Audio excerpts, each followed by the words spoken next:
Karachi port Qasim پر تیل بردار جہاز کی آمد کا سلسلہ جاری ہے۔ ملک میں پیٹرولیم مصنوعات کی فراہمی برقرار۔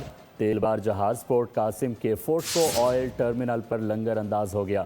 55,101 metric ton gas oil port Qasim پہنچایا گیا۔ مزید تفصیلات جانتے ہیں کفیل احمد سے۔ جی کفیل، آگاہ کیجیے گا۔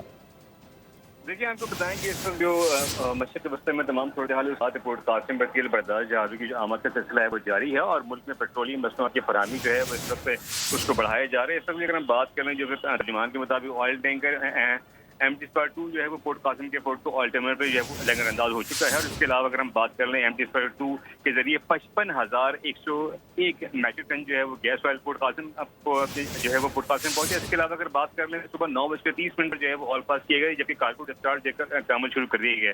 اس کے علاوہ ایک اور آئل ٹینکر MT میریٹائم بھی جو ہے وہ پورٹ قاسم پر پہنچ گیا ہے، اور اس کے ذریعے 43,930 میں جو گیس آئل ہے اس کو بندرگاہ پر جو ہے وہ لایا گیا۔ اسی طرح آئل ٹینکر کا رجسٹریشن نمبر بھی جو ہے وہ 37,149 جو ہے کے تحت پورٹ قاسم میں رجسٹر کیے گئے، جبکہ شیڈیول کے مطابق آئل ٹینکر کو متعلقہ جو تمام ٹرمینلز ہیں اس پر جو ہے وہ برس کیا جائے گا۔ پورٹ قاسم اتھارٹی کے مطابق بندرگاہ سرگرمی معمول کے مطابق جاری ہیں، اور پیٹرولیم مصنوعات کی جو بلا تعطل فراہمی کے جہازوں کی آمد جو ہے اور کارگو جو ہے وہ تیزی کے ساتھ کی جا رہی ہے۔ بہت شکریہ کفیل احمد، آپ نے تفصیلات سے آگاہ کیا۔ سبسکرائب کریں اور بیل دبائیں تاکہ کوئی خبر رہ نہ جائے۔